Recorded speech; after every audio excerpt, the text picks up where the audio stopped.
Yeah, I just wanted to show you the 6 steps within UX strategy, how we define it, what is the strategy built around, and what kind of tools you can use to actually get to the bottom of these things. And the six are sixfold.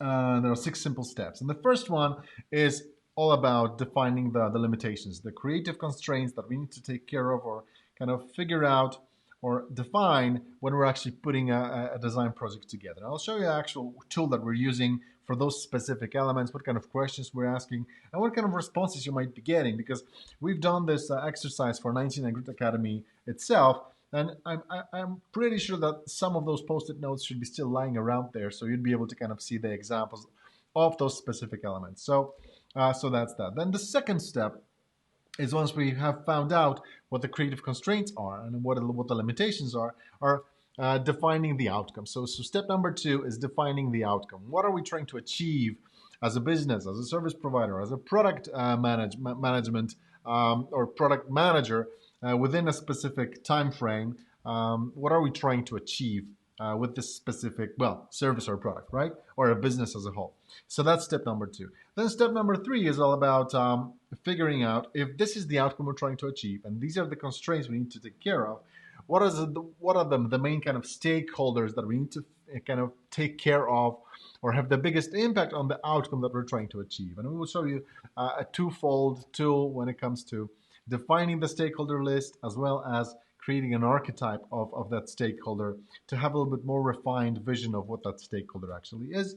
Then we go to step number 4, which is the value proposition. So once we have a defined list or of stakeholders and one picked stakeholder that we turn into an archetype, we can then start to think about what kind of value are we providing to that specific stakeholder within this product or a service. So that's step number 4. Once we have that value proposition ready, and it's exciting and it's the best ever, we can then try to put that value proposition within the context of that stakeholder, or using that context of that stakeholder or that archetype, and then putting it into our business model, how it works, and making sure that the numbers actually make sense from the business perspective as well.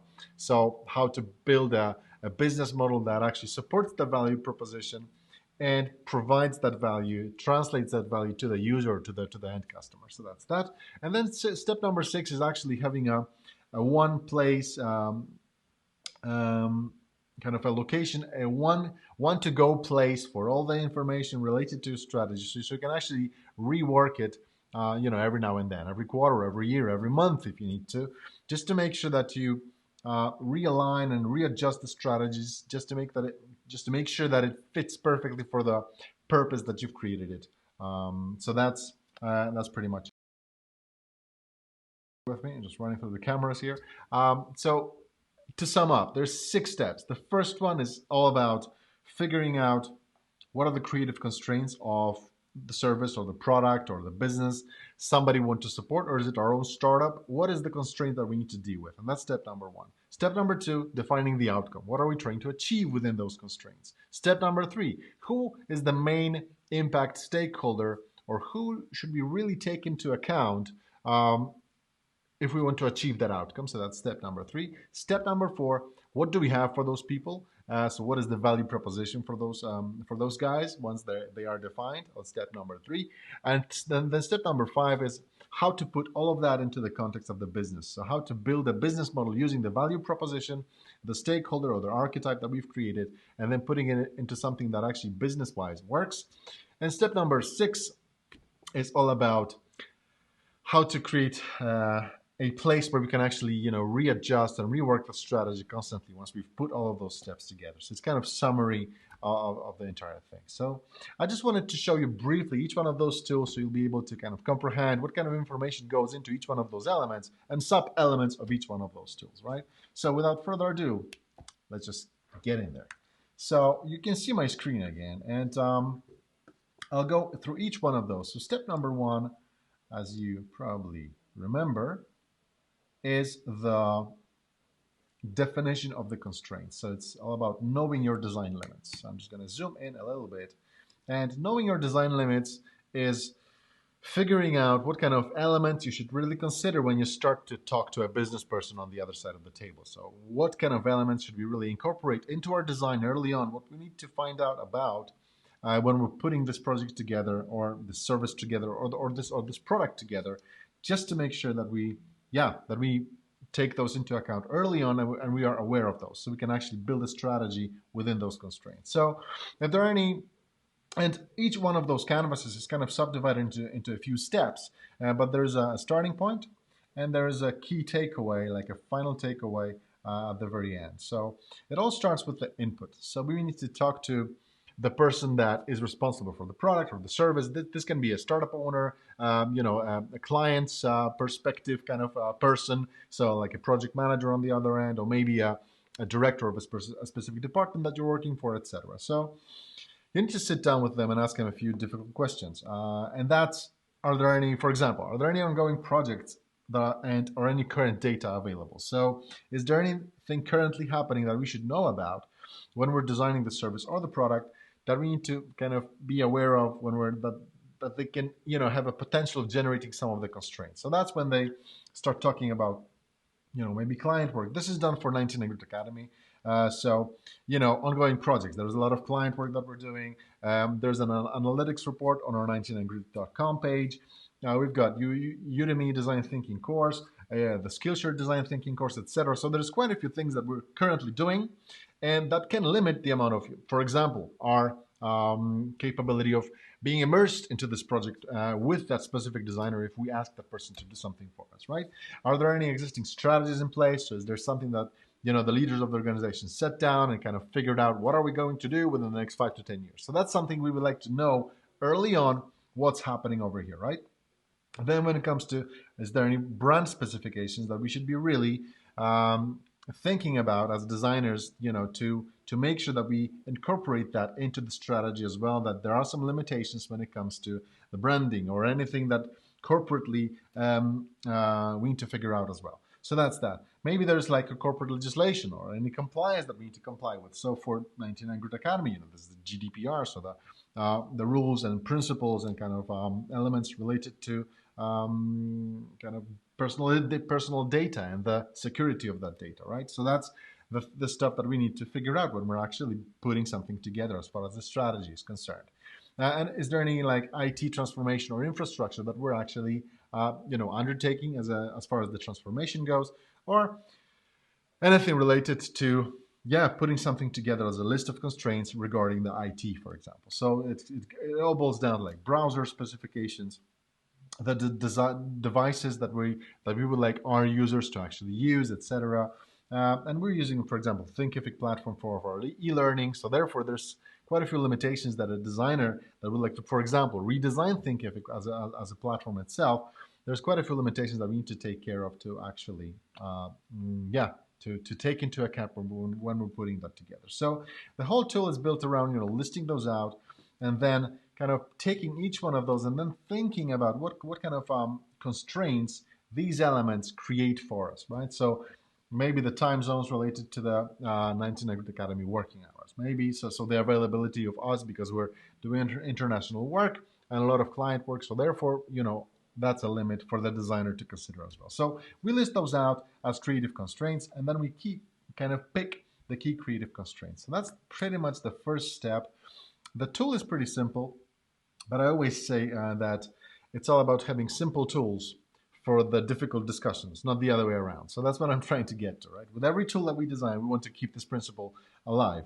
Simple tools, difficult discussions, not the other way around. So the discussion about those constraints and the amount of elements that we need to figure out from the business perspective, people, is pretty kind of immense, and therefore, simple questions, but difficult answers and a difficult discussion regardless. So we pick the 3 key creative constraints out of the entire exercise. If you want to do this for yourself, definitely give it a go. But that's step number 1. So out of this entire conversation workshop, with the right people around your table, you can then figure out what are the 3 key creative constraints that we need to take on board as far as the strategy is concerned. So what do we need to take into account when we're building the strategy as far as something that constrains us, right? So that's step number 1. So That's done. Once we have that done, we can then move on to step number two, and that is um, a list of business goals that we're trying to achieve. And you've probably heard me so many times talking about the business perspective and how to make it work and how to leverage that business lingo, etc. And it is a pretty crucial element when it comes to figuring out, what the business is, and for some of the designers, it might be a little bit difficult to kind of comprehend because it's all the business lingo and it's so difficult. Well, it really isn't. It's pretty common sense stuff when you kind of get into this. Um, but we need to kind of, once we know the limitations, bring it down to something sensible as far as, okay, what are the outcomes that we're trying to achieve, and we're usually using something that we call there's an acronym called SMART, and the SMART goals is something we very often use when it comes to defining outcomes and kind of specific deliverables as far as the result at the very end is concerned. So this is another tool that we've designed, and that's the how to become the business partner on that business table, not just a designer, right? Not just a subject matter expert. We want you to become an expert around the table of business people, so becoming their partner in that discussion, not just somebody that's responsible for delivering wireframes or just design itself. So this is all about the strategy, and we want to empower you and put you at the same level in that conversation. So, and obviously make you kind of capable of managing those discussions as well. So when it comes to the SMART goals, you want to make sure that the goals that we list are specific, they are measurable, they are assignable, they're realistic, and they're time related. I don't want to bore you too much with the amount of the detail, but we list those business goals out, and yeah, we pick the key one. There's room for four, but obviously this conversation tends to generate more of those, but we've specifically given a room for four, so that yeah, we don't overwhelm ourselves with 20 or 30 different business goals that we're trying to achieve. So even if you do generate that much, I would still put the four key on the canvas itself, and then just really pick the one that matters for your specific project. So that's step number two. Once we're done with step number two, we go into the stakeholder analysis. So we know what the constraints are, we know what we're trying to achieve. Now we need to find out who is responsible or who has the biggest impact on our achievement. So how to make sure that we accommodate the right people there. So it's a twofold structure of this specific tool, and the first one is know who you're designing for. So what is the list of stakeholders that we need to take into account that have the biggest impact on that specific goal? So for the goal that we've picked, it's like the increase in sales of online courses by 30%. I'll be responsible for that, and we have some track record in design thinking masterclass courses that show us that it is realistic, and we're giving ourselves 12 months, right? So that's the key business goal we've picked for this specific example. And yeah, the first thing that we need to do is build a list of stakeholders, and we subdivide those into internal and external and people and organizations. So we want to generate three of each. So we want to generate people that the main kind of differentiation when it comes to internal and external is the way that we structure it from the perspective of control. So the internal stakeholders are the people or organizations that we can actually have any effect on, have any control over. So we have a written contract. So we have a kind of some leverage, right? And the external ones are the people and organizations that we have no control over at all. We don't even have a way to affect them, right? So these are our competitors, our customers, for example. So these are the stakeholders that we really can't control in any way, shape, or form, or have no effect on, and therefore we would list those there, right? So once we've done that, we can then move it into the stakeholder mapping exercise and just basically prioritize them from the most important stakeholder in the perspective of the goal to the least important one. And that gives us the last one, which is, I think that for this specific example, it was like potential customers, visual designers. So we kind of targeted then visual designers being the key and the biggest impact stakeholder on that specific business goal. So if we have picked a different business goal, we would probably end up with a different stakeholder because that would have a different impact, right? So that's the first step. So business goal, list of stakeholders, people, organizations, internal, external, and then a list of that and kind of prioritize them to have the key one. But if you look at visual designers as a stakeholder, even it being a potential customer, it is pretty vague as far as the detail and how much element or how much things we know about this specific stakeholder. And that's why we've added on another step in this exercise, and this is about defining the who.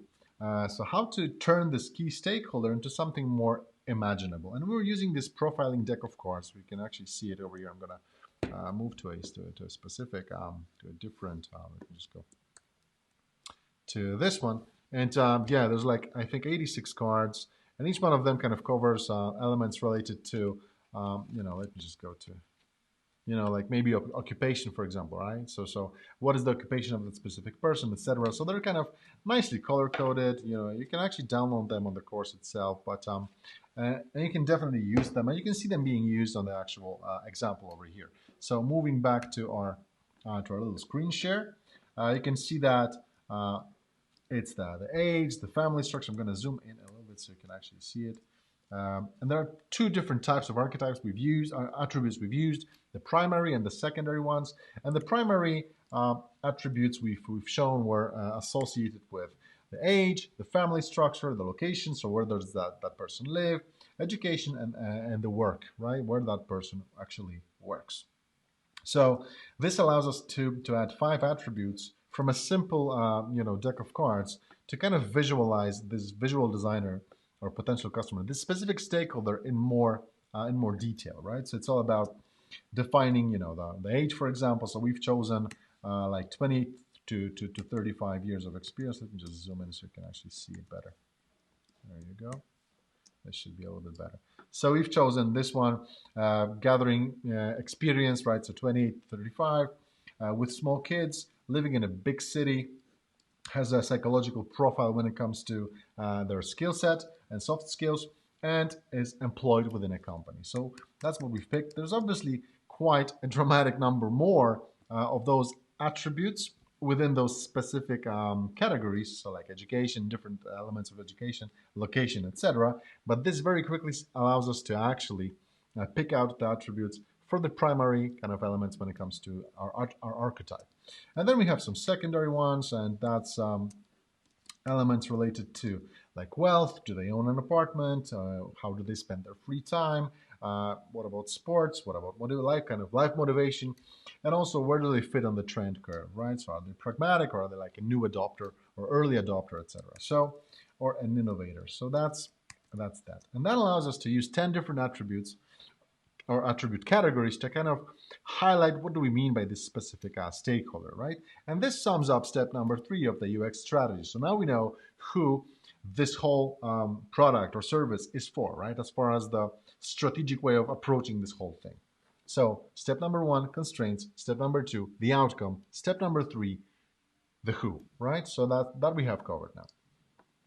Moving on to step number 4, that's when we take that stakeholder or that archetype and we start to think about, okay, what would they actually want as far as the value proposition that we can give them or propose, right?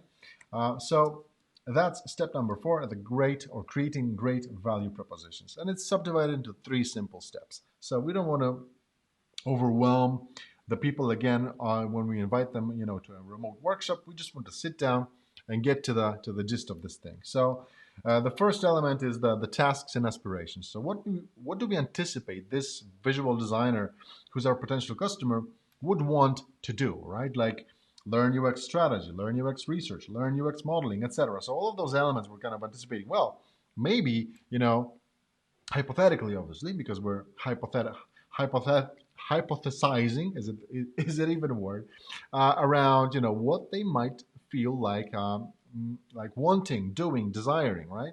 So we list those out. Then, once we have that task list and the more kind of information that goes into the tasks and aspirations as far as us understanding that specific customer segment or that specific customer group, the better. So we list out all those tasks and aspirations. So sometimes in order for us to create that, a little bit of a Q&A would be good. But then we move on to the needs and problems. So we anticipate some of the needs and problems that they currently face when striving for those aspirations, right? Or kind of accommodating or trying to do those tasks. So we list those out, and then on the basis of that mix, we try to fix those needs and problems, or fix the problems, fulfill the needs with specific products and services. And that's where our entire value proposition is built around. The products and services that solve some problems that are connected to some of the tasks and aspirations of those people that we've just talked about, right?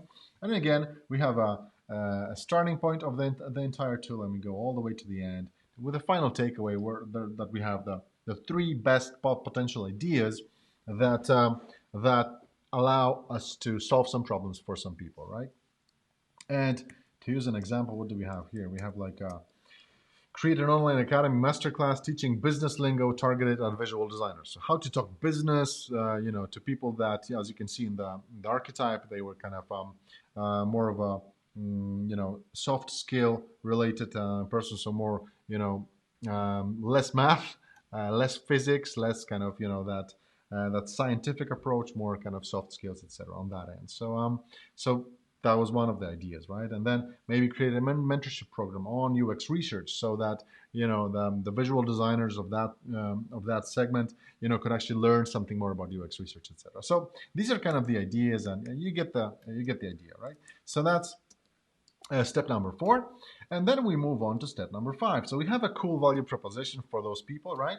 So we move on to step number 5, which is designing the business model that kind of accommodates all of those things together. So let me just wait for the Canva to load. And as you can see, this is the creation of the unique business model. So we put the archetype in the middle. So we already have the 5 primary archetype attributes. So we just use them. So we just copy them from the previous canvas, move it over here, and we have the age family so that we don't forget who we're kind of targeting with this business model or product or service, right? So we put them in the middle. This is our customer. And then on the left-hand side, this is everything related to kind of our way of understanding them, what kind of value we bring. And this is the first step, actually. We have the value ready, so we can just copy it from the previous step, right? So we have the value proposition over here. We have the archetype over here. So we have like half of the canvas already filled in before we even started, right? So we have the archetype, the value, and then we go to the next steps of this tool. And it all boils down into, okay, so if we have this idea about the value being provided to those people, what are the channels of distribution of that value? So all we need to do is just add some additional kind of ideas about how are we going to be delivering that specific value proposition to those people, right? So you can see that there's a little link that goes through the channels to the archetype. So this value needs to travel through the channels to the archetype. So, we use, marketplaces like Udemy and Skillshare to provide the courses. We're going to start a 99grid Academy at 99grid.com. We're going to have a YouTube channel with, additional free stuff, free content for those people, so that we deliver that value proposition to them through those 3 means of, if necessary, right? The list, is definitely bigger, but for this specific one, again, I would generate the list and just pick the 3 key ones. Then once we do generate that value and kind of deliver it through those channels, there's a specific element of what kind of relationships we're actually creating when we're doing that, right? So that's how are we going to be increasing that relationship and that, loyalty or that engagement through additional ideas to build that relationship, right? So this is like a Facebook group, open, online, and free mentorships, etc., etc. So that's live sessions like we're doing now, right, etc. So that's that. Then moving on, and that's kind of the left-hand side of the entire canvas. And then we have the right-hand side, which is more about our side, like the 99 Academy side. What are we doing there to actually make it happen? And there are some key activities that we need to undertake to make this whole thing work. But before we get there, we have some partnerships to worry about as well. So is there anybody that we need to kind of accommodate or, talk to or set up a partnership with to deliver that value proposition to those people and create those relationships, right? Well, we need to set up the Thinkific contract and subscription, right? So we've done that, and that's that. So as far as the business is concerned, any partnerships that we need to set up, any service providers that we can, outsource some stuff to, etc. That's something we need to reach out to and, build some partnerships to deliver that value to the best possible, magnitude. So that's that.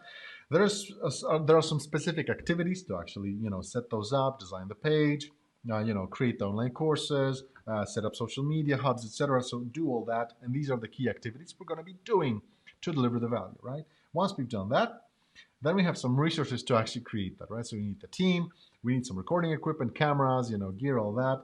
we went overboard here, with the amount of lights and microphones and cameras, etc., as you do, just to deliver the maximum value. But yeah, we're still working on that constantly. So definitely let us know what do you think about that. So this is the right-hand side of the canvas, and it kind of summarizes everything we need to do as a business to actually make this whole thing happen. And it's all for that archetype. It's all for those people, right? And at the end of the day, there's one thing that we want to make sure, and that's the break-even point, right? So the value we bring generates some revenue. Yes, so there's like, some of the courses cost, some of the courses are for free, some of the platforms are for free, some of the platforms are not for free. So there is a specific revenue that we kind of generate, within the business to actually make this thing kind of turn, right? But on the other side, we need to employ some people, pay for some platforms, subscriptions, etc., and partnerships, and buy some gear, obviously, as well. So there's a cost associated with our business being run. So we want to make sure that the break-even point is on the revenue side, right, not on the cost side, so that our business is actually generating some cash. So that's that. And that's step number 5. And it pretty much summarizes the journey, apart from one final step. You can see that there isn't that much room on this canvas for a lot of stuff. So that's why we want to have one additional step so we can actually rework the strategy, add new stuff to it constantly. And as you can see here, this is step number 6, and this is kind of the rework the strategy canvas that allows us to, first of all, kind of summarize everything we worked with.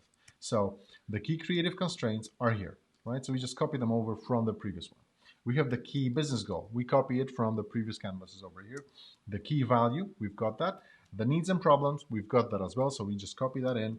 The relationships, the channels, and the archetype. And this is something we've put in front of ourselves, and we stare at it all the time, making sure that the needs and problems that we've defined are the right ones, the value we're providing actually associated with those needs and problems, the channels they're using are being fully utilized, the relationships we're creating, we can actually see that the engagement is increasing, etc.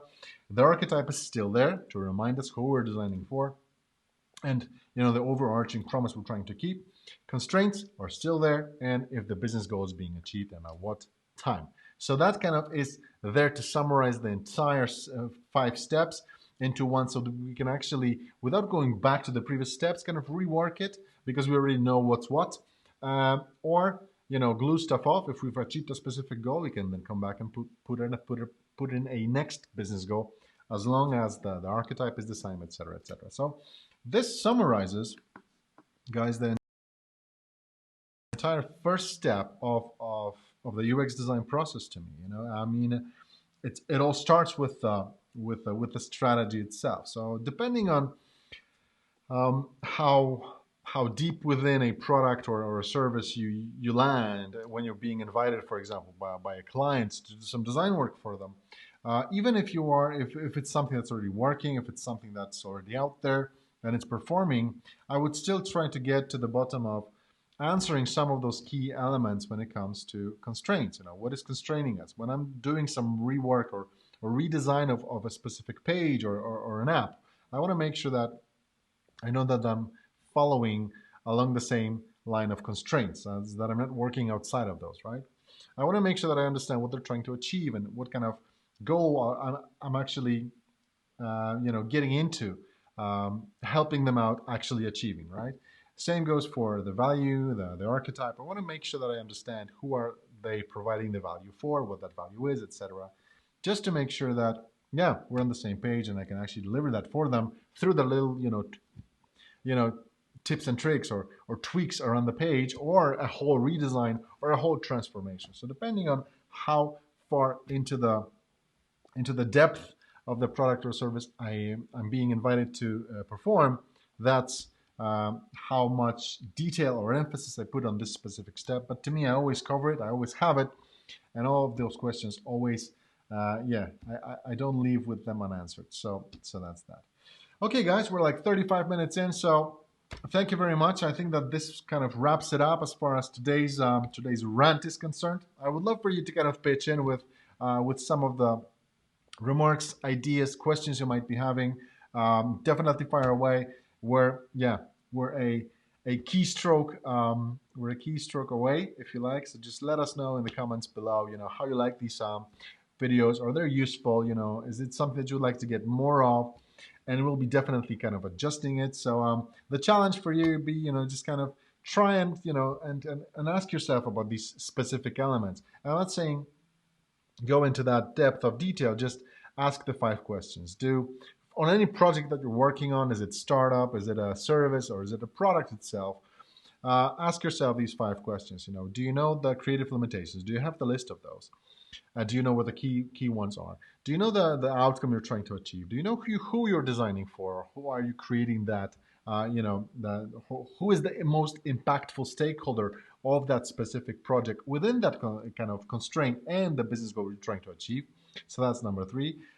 Number 4, do you have a list of value propositions for those people, and are your design elements aligned with that value prop? And then, do you understand the business model, how this whole thing works, and what it's all about? So these 5 I would definitely put out there as a challenge for you for this week. So definitely let us know in the comments, if this is understandable, or are we like, yeah, providing too much detail or too little for that matter. So that's pretty much it, guys. It's a wrap. This Thursday at 8 p.m. CET, again, we will be getting away from the UX world and getting into design thinking a little bit. Well, depending on the definition, to me it's pretty close when it comes to design thinking and UX design as well. These are similar processes, probably a little bit different when it comes to I don't know, vagueness or the how high level one of some of those are, and adaptable to the UX. But to me, they're pretty similar. But then, anyway, we will be getting into UX design. I mean, design thinking on Thursday. So I wanted to invite you to, to check that out. It's going to be pretty cool. We will be getting into the remote workshop facilitation, but not in a way that we've covered it so far. We will be looking at the entire design thinking process and seeing how does remote work fit into the entire process, where it works, what kind of challenges there are, where it doesn't work, where you need to figure out a different way, how we tackle those, and what are the tips and tricks regarding that. So, guys, thank you very much for kind of being here with me this lovely morning. I hope that you're alive, kind of safe, healthy, happy, and just I wanted to wish you a great week. Have some fun, stay safe, and looking forward to some of the interactions. Take care, guys, and 99 Grit signing off. See you around, guys.